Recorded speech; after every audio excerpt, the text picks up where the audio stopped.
I'm Josh Schlactus. And I'm Richard Prosser. And on this episode of Big East Breakdown, we're going to look at the Butler Bulldogs. Butler last year finished 10-15, 8-12 in Big East play, and ranked 10th in the Big East, winning their first round matchup against Xavier and losing to Creighton in the second round.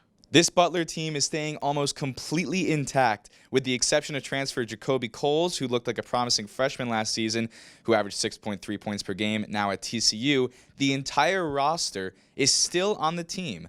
Of course, they have additions, and those come in the form of recruits, as they have no transfers coming into the program. But they have the 8th-ranked class in the Big East, including 4 recruits. They have 3 three-star recruits, all outside the top 200, DJ Hughes, Pierce Thomas, and Jaden Taylor being that group, and an international 6'6" guard, Simas Lukosius from Lithuania. Then, of course, the star players.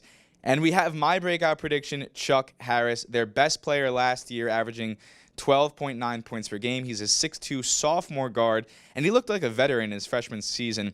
He shot 40% from three-point range and was a unanimous selection for the 2021 all-freshman team. He definitely is a candidate to break out as a Big East first-team player this coming season. Other players to look out for on this Bulldog team include Bryce Enzi, 6'7" senior forward, averaged 11 points a game last year and was an absolute sniper from three-point range, shooting 44% from behind the arc. He was also a beast on the boards, grabbing 7.5 rebounds per game as a strong defender as well.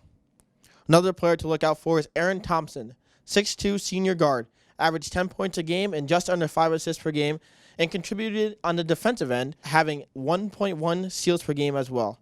His strong veteran leadership will be a presence for the Bulldog offense.